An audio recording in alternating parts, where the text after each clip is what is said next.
Well, today we have a special guest. We have dUSTIN from Ohio. And Ohio is not only the home of the Rock and Roll History Museum. I mean, it's actually called the Rock and Roll Hall of Fame, but we also have a few cryptids there. And today we're going to talk about the motherfucking Loveland Frog, and might as well talk about Bigfoot a little bit too. So hang on, kids. It's going to be a bumpy ride. It's evil! Don't touch it! It's alive! I was with you. They're coming to get you. Power of Christ. This is Me? Hello, Mr. Fancy Pants.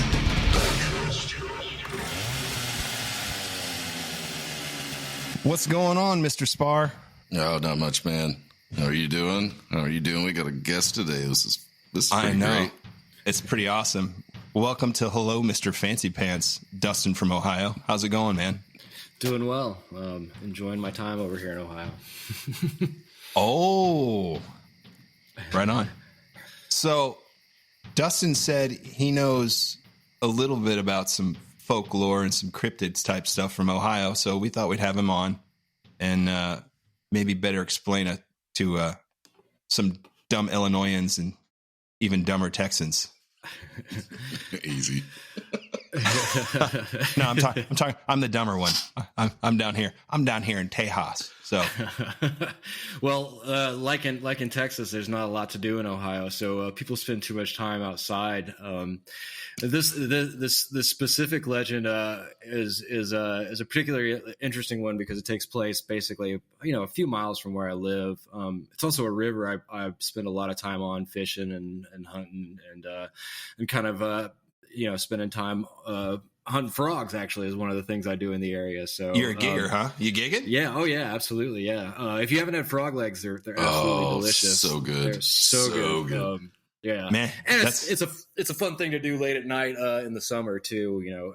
So that's kind of Ohio is there's a lot of rivers in the area, at least in the portion I'm in Southwest Ohio, and so people spend a lot of time outdoors, which I think is part of the source of this particular legend. So, right on.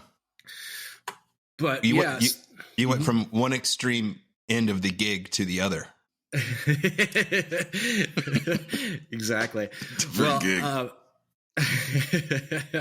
So giggity. Sorry. All right. The legend is the Loveland Frogman, and so the story goes that and there's a number of versions of this, of course, but the first version is that so it was a warm May evening early in the spring, and a businessman, either a businessman, a traveling salesman, a Bible salesman, some traveling salesman was wearing a suit and he was probably in a tie. Right. So, and there's actually even another version where he was a short order cook for some reason. I don't know. There's all kinds of dudes. Maybe still out here. Maybe still a tie. Could be. But anyway, he was cruising around Loveland. Apparently, it was 3 a.m. Usual selling Bibles at 3 a.m. Yeah. Are you sure that wasn't Encyclopedia Britannica? Yeah. So I don't know. There's some cultural elements that are taking place during this time too. Like people are starting to discover psychedelics. Like there was horror films being made at the time. So there's some stuff going on there potentially. But anyway, so he was driving around in the Loveland area, and he came across this bridge. And sitting on the bridge or near the bridge or under the bridge, again, the story kind of varies a little bit. There were 3 figures, and 3, about 3 to 4 foot tall figures standing on the bridge. And so he pulled up, got out of his car for some reason.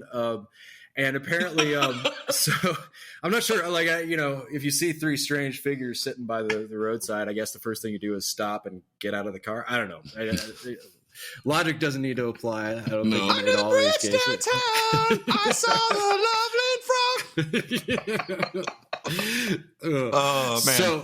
Or you eat shit, Zach. So he gets out of the car, and so he's walking up to these figures, and apparently they're have leathery skin, and large bulbous heads, and it's unclear that in some versions of the stories they have on like robes. So I'm not sure why that is. But anyway, they notice him there. They're apparently having a little conversation, a little tete-a-tete. And then What the hell? and then he walks up to them, and apparently they notice him, and one of them lifts his arm up over his head and waves a wand around, which shoots sparks out of the end of it, or something like that. And It's Leviosa, not Leviosa. And then from there, he varies. They either jump over the railing and disappear, or he gets back in his car. Apparently, he was freaked out enough to go and talk to the police. It's sketchy if there's actually a police record of this one, but that's kind of how the story ends. Is that he went off and was scared. There's certain versions of the stories where a policeman was parked at the bridge to keep track of what happened there, and so on and so forth. So I think the best part about it is there's some sort of like fine details. One of which is that there was like the stench of almonds and alfalfa, which I'm not sure. Like I don't know why frogs smell like alfalfa, but yeah. So that's the basic story. That one apparently occurred in 1955. A bit gangrenous, then, eh? Smells of almonds. Yeah, That does put me in the mind of like the Skinwalker thing, because at Skinwalker Ranch there was people talking about like these like humans that had dog heads that were sitting around smoking cigarettes talking to each other when they see him. It's like, what the most interesting part is like a group of frogmen or whatever they are, like hanging out, like talking to each other, like, and then they see this guy pull up and they're like, what's going on, man? Apparently it's in some version of the story they like pointed at him and said, get out of here, and like, so I don't know, really bizarre. So there's a variety of those. The one with the short order cooks particularly interesting too. It had a few other details. Again, the stench of alfalfa and almonds was consistent. But yeah, I think one of the versions where it was he was described, the guy's name was Richard Honeycutt or something like that. So there was an actual instance, a name associated with this. Okay, here we go. They were not green apparently, but had a grayish color, including the garments. They had a lopsided chest, so painted on hair like a plastic doll. So like, all sorts of fun details there. Yeah. I don't know, man. I sounds like Mr. Honeycutt must have been so high. Yeah, I'm assuming so. So wow. And this all occurred again in 1955, which was, kind of right when monster movies were starting to become popular. So there'd been, a few of those. So that's kind of where, where some of the root of this comes from potentially. There's also some stories from the, the native people in the area as well, about Shawnahawk or something similar to that, which was the river sounds like a good metal band name. Right, for exactly. Yeah. That's not bad. We are Shawnahawk. There you go. Could be fun. I think, and that one is it's just one of the other stories that's around. So that one is kind of the classic Loveland Frogman story. I think that one, is, again, it took place in the 50s. But there was another interesting one that took place in 1972. This one's kind of interesting. It leads into some sort of interesting questions about cryptids and say you encounter a cryptid, what's your course of action? But so the story goes that there was a police officer who was again in the Loveland area. Again, they're always associated with the bridges over the river for some reason. So this Officer Ray Shockey was driving around Loveland one night, and he saw something strange near the river. He couldn't figure out what it was. He said it was about 3 to 4 feet long, and kind of moved in a slithery way around, on the road. But so this officer called up another officer, Officer Matthews, and told this story. And Matthews is kind of a no nonsense guy. He says, naturally, I didn't believe him, but I could somehow tell from his demeanor that he did see something. So so it starts out that, and eventually on that same road, Matthews was driving down the same road. And he saw something there, and I'm not sure if he knew what it was in advance, but he comes up on this creature. Apparently, the creature crawled under the guardrail, and Officer Matthews pulled his car off of the road, drew his revolver, and shot the thing. Well, that's of course that's what you do. Right. What else are you gonna do? I mean, you see some unknown creature, go shoot it. Well, shoot first, ask questions later. I will tell you this, though. I do know some dudes. I promise you, I know some dudes that those frogs would have been more terrified of them than they would have been of it, because they would have tackled that son of a bitch to lick its ass to see if they could get high. I don't know if these are those kinds of frogs. I don't know.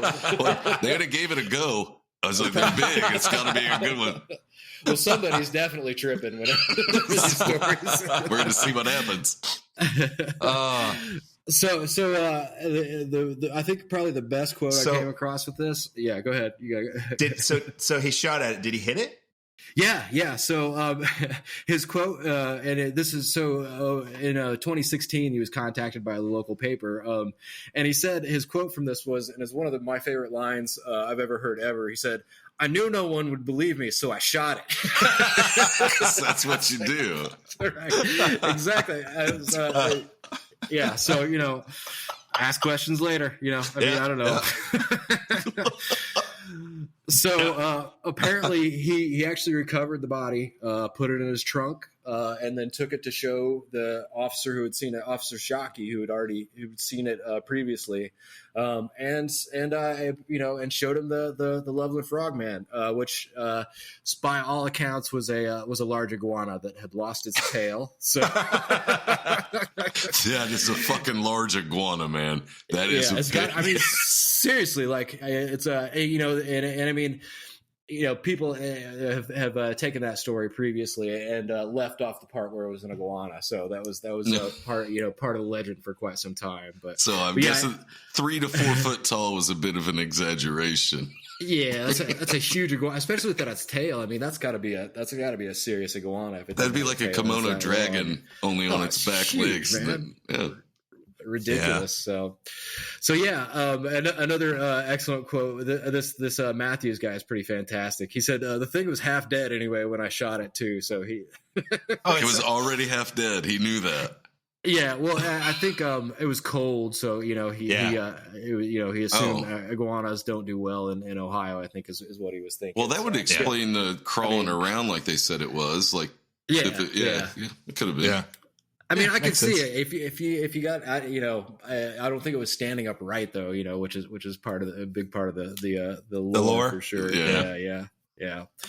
But yeah, so that one's an interesting story. I think what that question brings up is, or what that story brings up is, like, if you had an opportunity to if you saw a Bigfoot or any other cryptid, and if you saw Loch Ness, are you going to harpoon the thing? No, it's coming right for us. No way.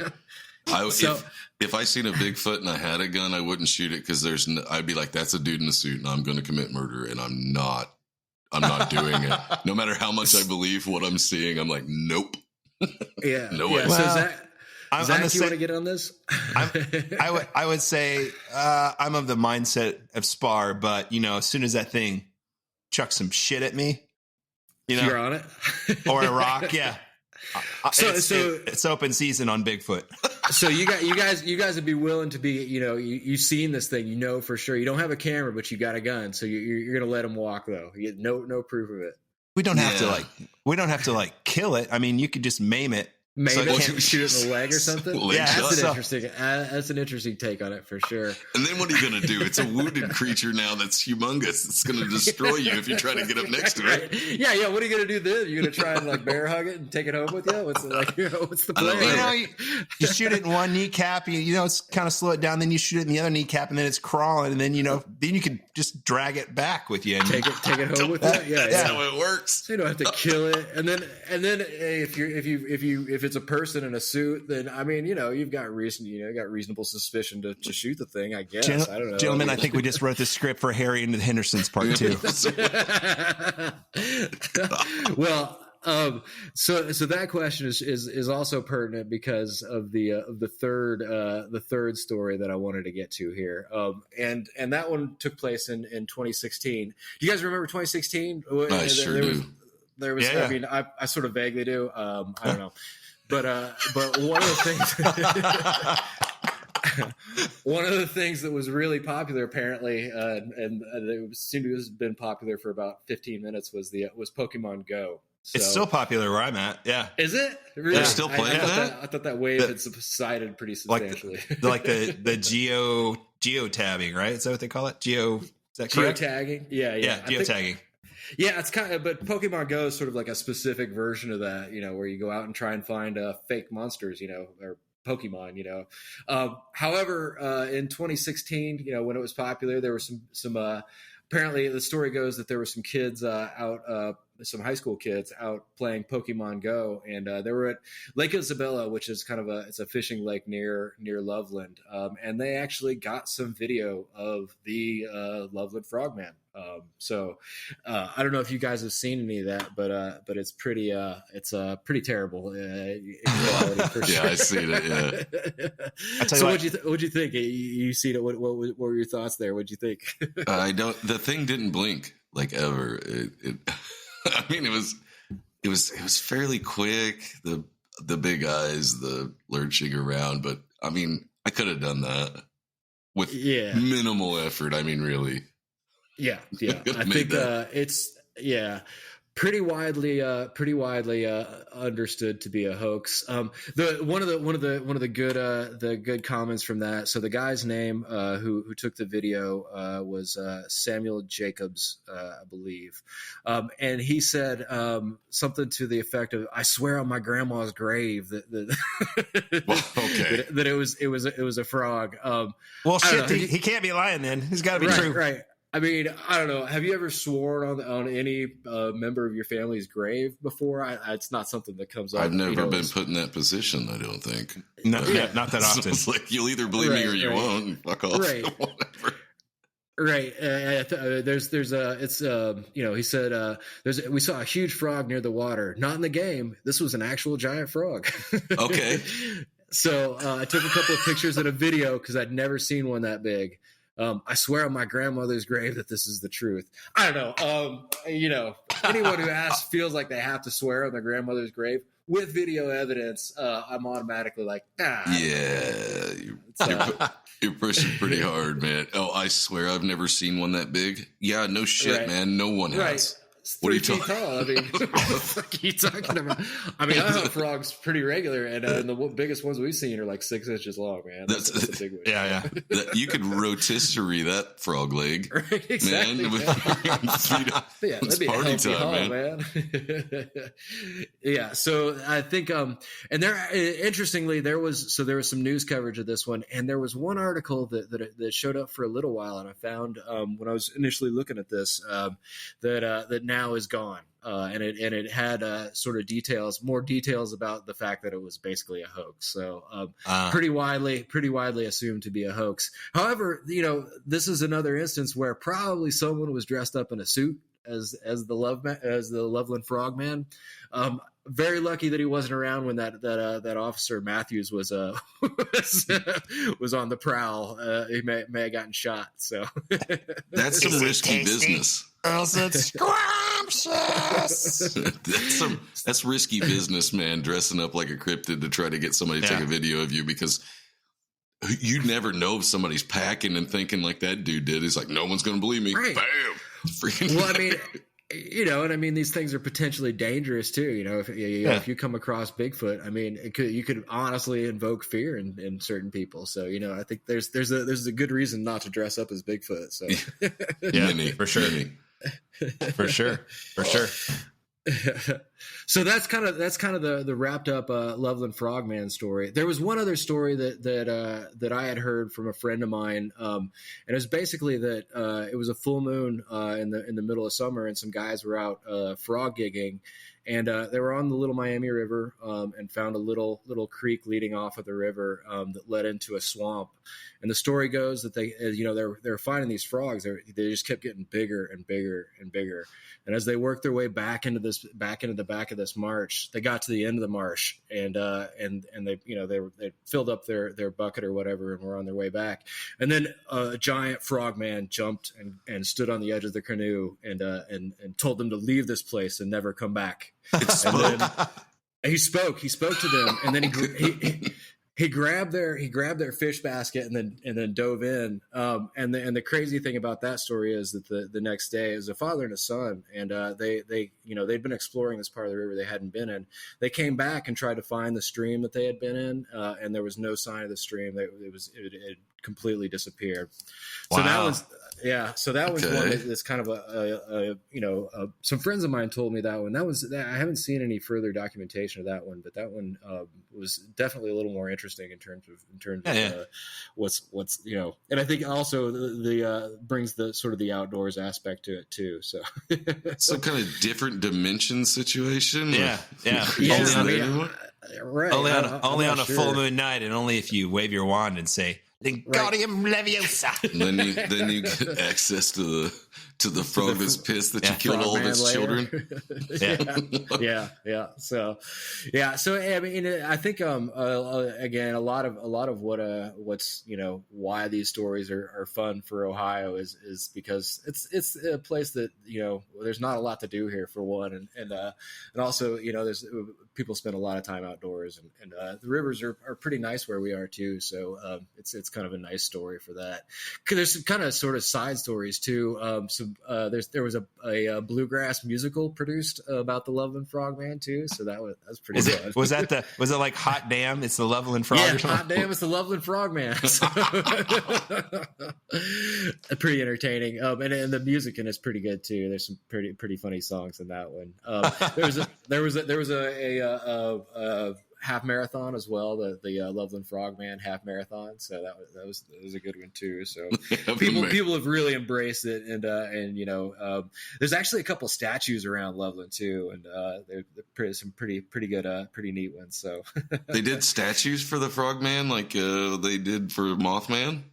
They're sort of placed in, like, there's a bike trail that runs through Loveland, and there's one right along the bike trail there. So I ride my bicycle by the bike man, or by the Frogman pretty regular. Crazy. Yeah, crazy. Yeah. It's story. It's fun. I never heard of this story until you mentioned it to me, and when I try to envision this in my head, I picture like Gollum from the Hobbit cartoon. Remember that? Yeah. That's what I see in my head every time when I'm trying to picture this thing.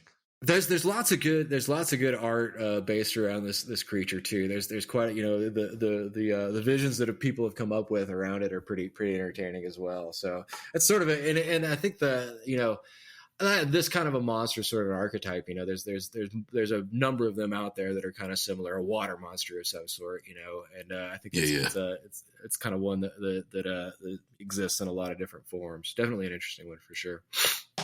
When I was just trying to find something else in Ohio, and I found some water stuff as well. Something about like a giant monster that lives in the lake. Oh yeah. I haven't heard of that one. Ohio is rich with cryptids, man. There's like a pretty good range from the Mothman. There's a few others, but I haven't heard of the one in the lake. That sounds legit though. Yeah. I'm sure it was reported. Like giant, like 40 feet long. Nice Underwater dwelling. Yeah. Yeah. Crazy. Well, it's probably similar to the stories of the catfish that live underneath the dams. Yeah, all of them. Grandpa went down there and never again will he return because the catfish is so huge. So on and so forth. That's every single town that has a lake in it with a dam. Every single one of them. Yeah. Divers went down there and they were too afraid to go back down because the catfish could swallow a man. That's every single. Yeah. Classic, yeah. It's the size of a car, man. Yeah, easily.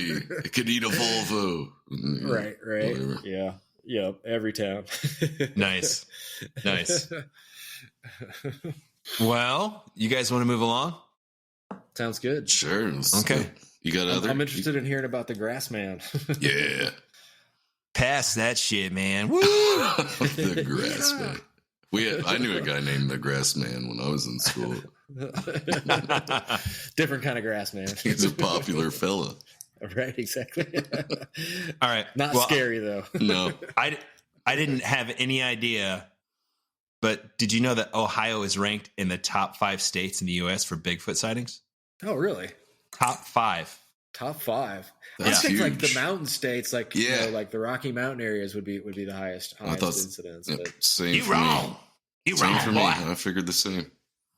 Okay, so this particular thing is often referred to as the Ohio grass man. Sometimes it's referred to as orange eyes, and in some cases it's referred to as the Minerva monster. the Minerva monster. I like that Yeah. one. That's a good name. That's pretty Yeah. good. That's a good metal band name too. Solid. Okay, so they're typical Sasquatch type creatures. They're tall bipedal hominids. They stalk the woods and fields of Ohio. Very similar to the Sasquatch, but it seems to be more aggressive when confronted and pissed off. And it's also more social than any other Bigfoot type species. And by social, I mean they've been seen in groups. They've been Really? Yeah. which is Ohio weird. and its groups. That it's just the groups of frogmen and groups of Right, you Sasquatch. got 3 apparently. frogmen hanging out. Yeah. Yeah. They're talking bad about the freaking grass man. They're like, "Did you see what those fuckers do?" Right. So the grass man name, it comes from these small hut-like structures or nests that these things build, and they weave them out of like tall grass and tree branches. Yes. Yeah, I've seen some videos of those. Those things look pretty cool. I mean, no human could possibly make this, but anyway, Right. But It seems like I saw something like that about a similar kind of Bigfoot structures, nests in the Pacific Northwest too. But maybe yeah. I don't know. it's also called the grass man. It's rumors only, no scientific evidence that the majority of these things. No shit. No way. Or the majority of the diet that they eat is plant based. So I thought you was coming with some I don't know, breaking news. Right. I mean, is Bigfoot vegetarian? I don't know. I don't think so. No. Meat eater, carnivore Yeah. or omnivore? I would think he'd kind of be like raccoonish. He would eat whatever he came across. Yeah. I don't know. Depends on his mood. If he's feeling chunky, he might go switch to green for a little bit. So dating back as late as or as early as the 1700s, Native Americans in the Ohio grasslands spoke of a strange race that they referred to as the wild ones of the woods that lived in the area. And they would leave out food for these creatures in order to kind of keep the peace, just so they'd leave them alone. Huh. What evidence is there that there were what stories about them being aggressive are there? We're getting there. Oh, okay, gotcha. Sorry, I didn't mean to. You're good. You're good. Let's get to the aggression. I'm trying to I try to go in chronological order here. So in the late 1800s, sightings of a similar type creature to whatever this is, the grass man, were made by the Ohio River. Okay. Where this creature attacked a man walking with his daughter through the woods. After they'd been on a little carriage ride through the woods, they went for a little stroll, and this thing just kind of jumps out of nowhere and puts this guy in like a fucking sleeper hold for Holy shit. like for 3 or 4 minutes. He's just got him in this sleeper hold, and he can't get out. They didn't even get to roll for initiative. No, didn't come in off the top rope. Nothing. No elbows. But apparently, this guy's daughter, she threw several stones at it and hit it in the head, and it didn't seem it didn't seem to like hurt it. It just kind of like agitated it, and it let go Pissed of her it dad, off? and then Oh. they fled. All right. Okay. So it worked out. So she's got a good arm then. Right. No, but- apparently. But the first like modern day sighting of this grassman creature was in Minerva, Ohio, in August of 1978, when the grandchildren of Evelyn and Hal Clayton ran inside their house screaming about this big hairy monster that they saw in the gravel pit that was behind their house. Behind their house there was an old abandoned strip mine, and the kids liked to play there. And when they went out to look for this thing, they saw it. It was covered in dark matted hair, and it was sitting in this gravel pit, and that's where they threw like all their trash and shit. And it was sitting there like just sifting through all their discarded crap. So I'm going. This is fits with the omnivore idea. I mean, it's just like a raccoon or whatever going through people's finding food. That makes sense. Yeah. By that. Yeah. Yeah. I would think it would be standing there with tears in its eyes because you're just throwing your trash there, like the Indian used to do at the end. Oh yeah, yeah. So he's an environmentalist. It's like, what are you doing to my land? What's wrong with you? So they GTFO. They go back to their house, and but they kind of like they came to the realization that like they found their dog dead with its neck broken. And like its collar was like laying right beside the body of the dog. And that happened like a week before they saw this thing. And they're like, holy shit, that thing probably killed it. Because they could hear their dogs barking at something at night, but they live, right by the woods. They don't know what that is. Could be anything. But they did have another German Shepherd, and apparently it dug a hole 6 feet into the ground and would sleep there at night. 6 feet deep. I'm suspicious of that, man. Yeah, man. Three sightings online of that. I can only tell you what I found in the research here. Okay, a dog can only throw it so far as his body will allow. There's no way it's 6 feet, dude. Unless that's a big fucking dog. Must be, man. I don't know. That's what it said. Big dog, man. That's what it said. So that wasn't the only time they saw this thing. They said that after that initial encounter, like about a week later, they saw this thing looking through their kitchen window, like peering into the home at them. And so Mr. Clayton gets his gun, and before he can get outside with the gun, it's gone.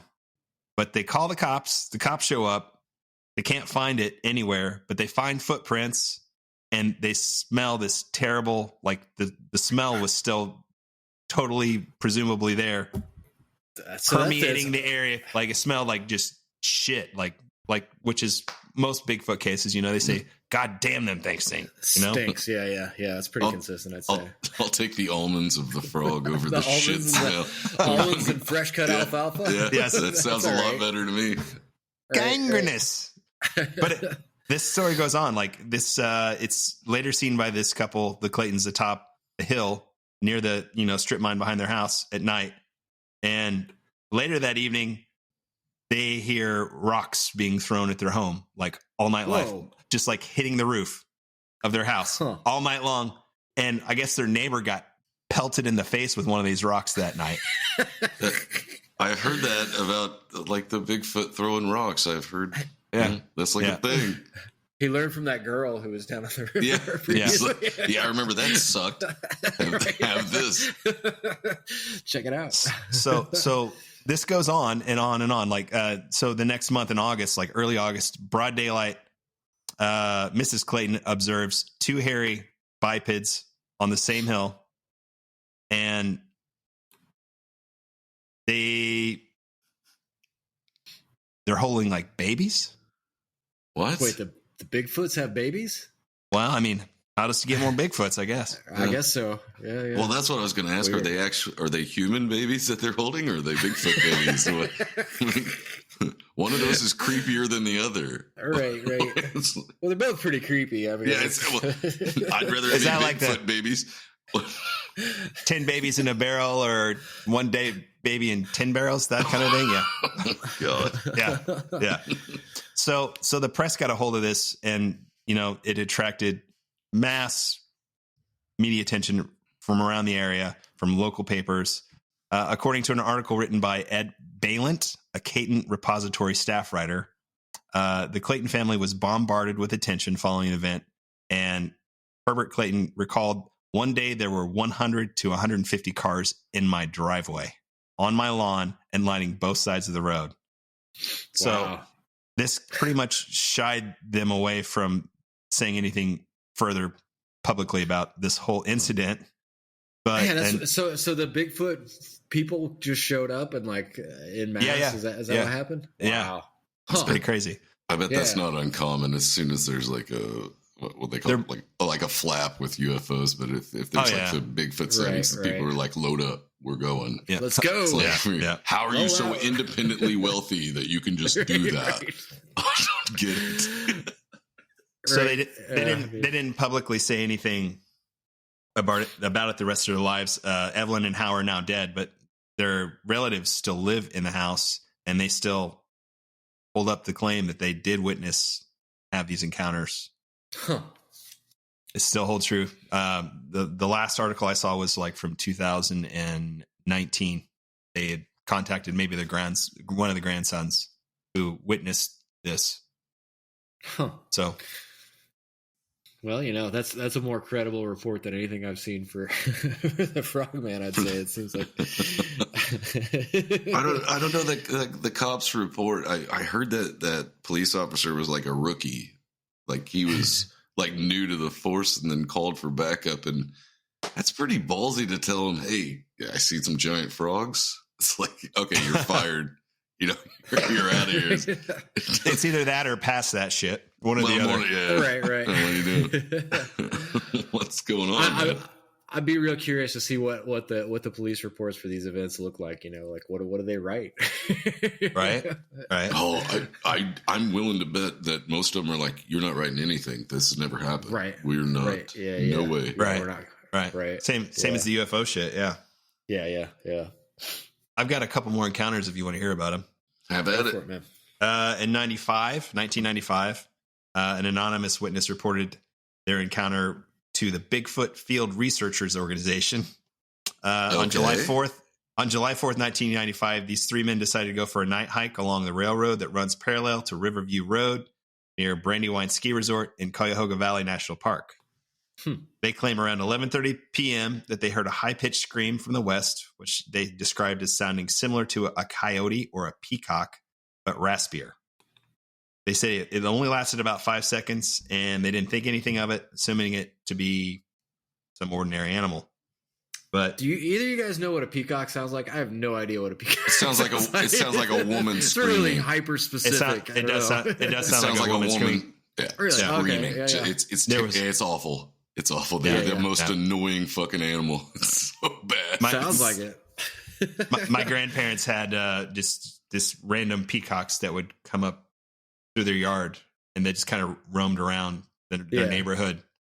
But yeah, they're so terrifying. It sounds like a woman scream. All right. Mm-hmm. I thought that was like hyper specific, and like, how would you know that what a peacock sounded like? You won't forget it when knowledge. You won't forget it if you hear it. It's like, oh god, what an awful animal. You're pretty to look at, but man.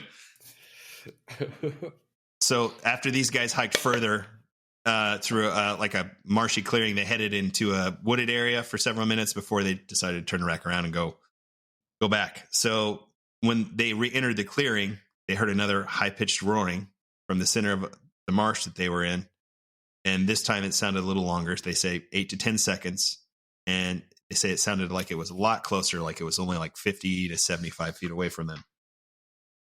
And they say at that point, a large creature charged through the marsh right at them and was bipedal, swung its arm as it ran through the water in the marsh, was moving really quickly despite being chest deep in the muck water. So these guys, they just hightailed it all the way back to their car. And they say the creature just stayed near the edge of the swamp, and they managed to get out of there unscathed. Did you hear? Have you heard about the Ohio Jackal Man? Ohio Jackal Man, that was a new one. Yeah, because Julia Storm was driving home. Is he funny? No, he's awful. Was driving home one night when she blew out a tire and got out to fix it. when she heard some rustling in the woods, and she wasn't going to mess around. She took off running through the woods and happened across a hunting cabin where she braced herself in there. And it was just banging on the door, but she slept there all night. And I'm making all of this shit up, Dustin. You don't have to look it up. None of this is real. Oh, shit. Well, this local Bigfoot researcher, his name's Charlie Page. He claims to have obtained an audio recording of a grassman's howl in 2015 that he got in Cuyahoga Valley National Park. He says it was near the I-271 overpass that borders Cuyahoga and Summit counties. And he's Cuyahoga. I say Cuyahoga just because the REM Cuyahoga. Oh, gotcha. I like that name. He said he recorded this sound from Hemlock Point, where he heard multiple howl sounds from different locations, but seemingly from the same species. And if you guys would like to hear that, it goes a little something like this.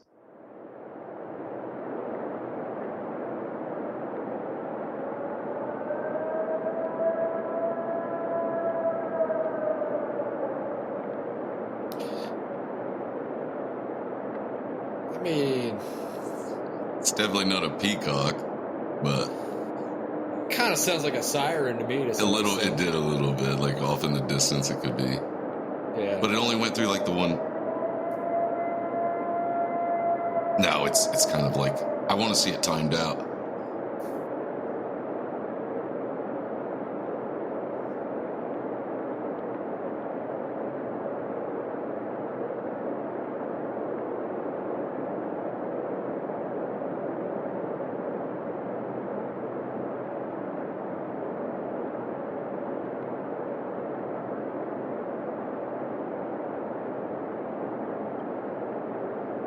It's definitely not on time for a siren.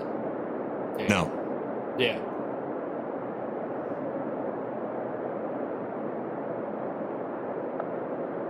Yeah, you never hear a single. Yeah, that was a bit different. Yep. There's a little bit of variation in there.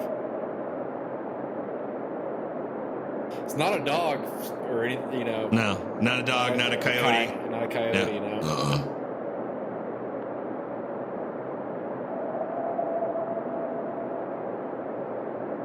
Sounds lonely.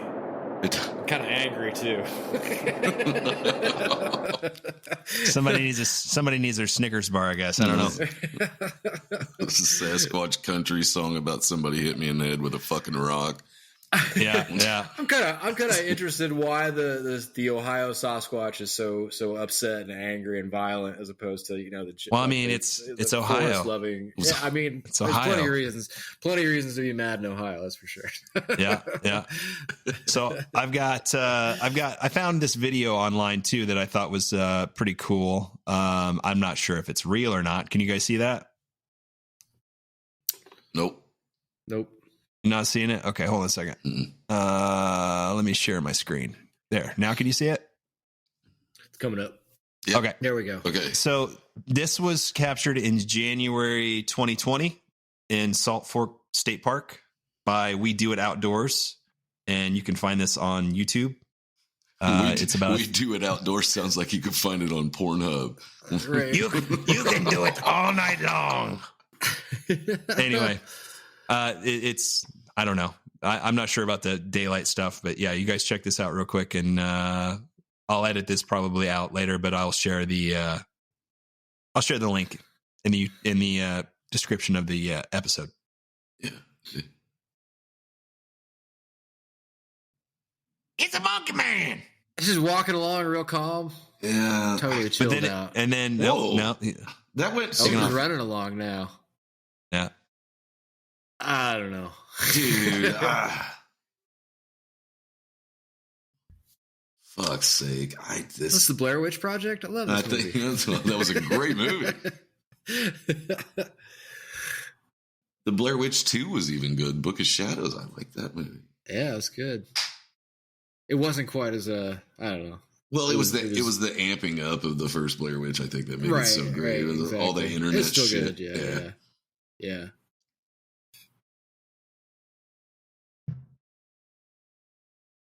Zach, if you do a jump scare, I swear to God, I'm gonna be pissed. Oh, there it is. Oh, yep. He's like 5 yards from that Bigfoot. That is, I'm highly skeptical. Yeah, it's not blinking either, is it? Look at that. Does Not appear to blinking, be no blinking. blink. Right. He's unlike every other animal with the taped lucidium. Every single animal with eyelids. Wait, was that you, Zach, or was that the? No, that's it. I haven't said a word. I haven't said a word. That was the cameraman, I think. Okay, it's coming right for us. I mean, Here comes Officer Matthews. yeah. What I don't get is if you're going through all the trouble to do this video, you could make a blinking contraption that would be pretty easily worked, and I don't. Right. I don't think anybody thinks of that, though. That is a real good point. If you're going to do this nighttime stuff. Yeah. Right. Have you guys seen enough? Because this goes on for another minute and a half. I'm good. I think I'm good. I think I'm yeah. all right. Well, as soon as I right. seen it non-blinking, it's like, what the fuck, man? I do think it's interesting here in Ohio. There's like a trillion hunters, so and there are cams up absolutely everywhere. Yeah, so yeah. I mean, the probability of running into a Sasquatch and getting a good photo is just higher than it's ever been. So I hold out hope. Right. There has been some evidence captured. Can you see? There's the weird thing about these creatures is some of them are considered three-toed. Can you see this picture? Yeah. Which, and then there's also 5-toed footprints that they find like that, and also there have been casts made from indentions. There you go. See, well, that's fucking. I mean, found in the area. So it's pretty wild, and there've been hair samples that have been found that they say can't be categorized by any known species. I want to believe. Yeah, I mean, it would be cool. I do. I want to believe. I also know how widely people have explored our country for sure, and it's like, so they would have to be a very sly beast. Yeah. Right. To exist. So the weird things like been spotted in groups as large as 5. Have left behind mutilated deer corpses, off of which is fed, which is kind of metal, with only with only the livers removed. No, big Sasquatch is a liver man. High on iron, man. Got to get my iron. Low on the FE. Strands of hair found at sightings have been studied at Ohio State University. Do not match any known animal. Really? So OSU actually has done neat. Well, that's cool. So I like that. Yeah, I would put that at the higher tier of actual evidence for something. That's interesting for sure. So most modern day sightings, they happen up until present day. Most happened in the Cuyahoga. Is that correct? Cuyahoga, yeah. I don't know if that's actually correct. I mean, that's the common pronunciation, I would say. Right on. They happen in the Cuyahoga Valley National Park, the Salt Fork State Park, and the surrounding areas. And they're known for their caves, close proximity to local farms, and they could provide ample shelter, and food for a Bigfoot type creature such as the Grassman. The Grassman. Yeah. I like how it Is goes he by French? Yeah, that did come out. Can you not tell by my outrageous accent? What? Let's not get into why he's French or not. Yeah, we'll quote the whole fucking movie. I like how it goes by a different name in every area, but it's similar. You got the swamp ape in Florida, and then you got the grass man here, and then it'd be, species kind of depending on where they're at. They could be a little different. Yeah. Yeah, So, well, that and makes sense. there's probably not a lot of interbreeding because travel for these things has got to be very difficult. Yeah, it's got to I would be. assume it'd be Or, hard. or if you talk It's to a some people, nightmare. it's super easy because they just fly up in the UFOs that are near them. right, there you go. That's a new episode. That's a different episode. Yeah. Just thought I'd bring it up. There's a lot of talk about, Sasquatch, Bigfoot, and UFO sightings and how they can just. It only makes sense. It's going to get crazy. It's going to. Just cryptid sightings in general, I think. Yeah. Yeah. Yeah, associated with UFOs, I'd say. Is that Yeah, a thing? Yeah. That checks out. I don't I have will any also- shrooms, so I can't get into it too heavy.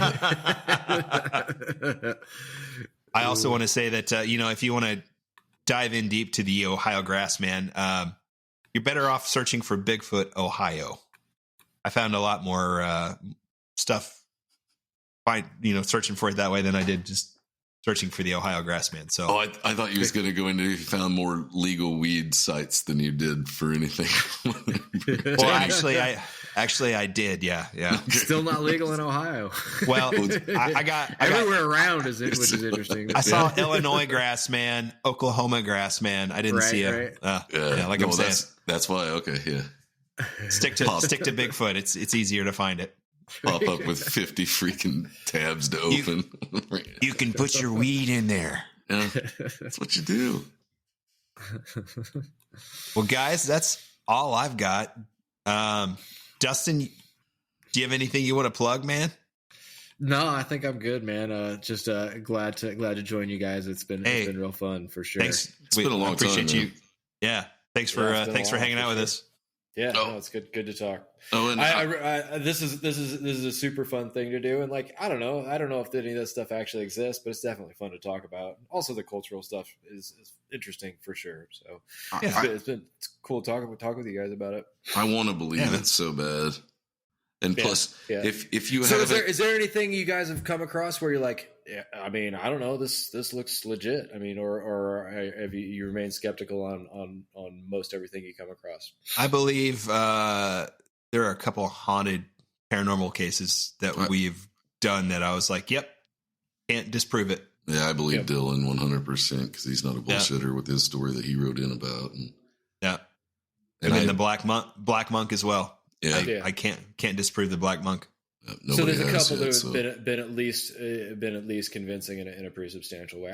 That's kind of it's I think a lot of the cryptids are very fun, but there's very scant evidence for a lot of this stuff. Although the hair thing is a little bit interesting, I would say. Yeah, it's pretty good. But it's like the people that I know people that said they have seen it, and it's just they will not go back. They're like, nope, seen it. Right. I seen this thing. Yeah.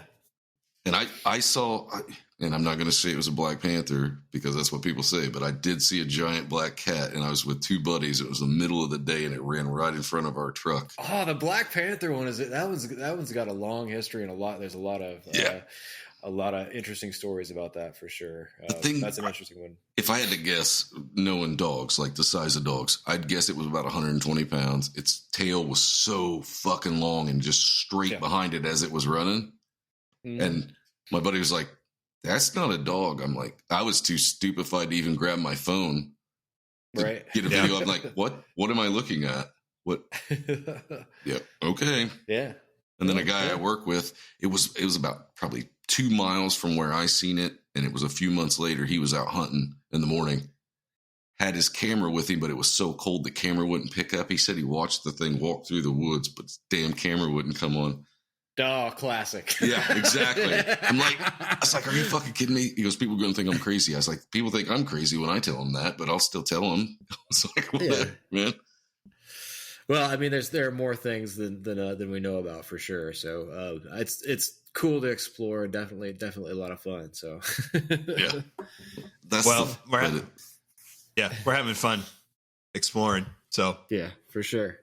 Well, thanks for having me along, man. It's been fun, and learned a lot about sort of our local little legends here, and it's been fun to kind of do a little bit of research on it. So appreciate the opportunity. You're always welcome to come back and hang out whatever you want. Appreciate it. Yeah, hell yeah, man. Sounds good. Well, thanks a lot, guys. No problem.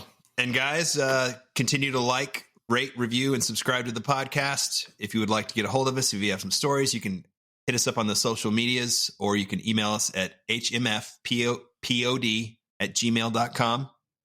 And until next Tuesday, I'm Zach. Spar. And Dustin. And we'll see you next Tuesday. Later. Later. It's evil! Don't touch it! I was with you. They're coming to get you. God of Christ. Hello, Mr. Fancy Pants.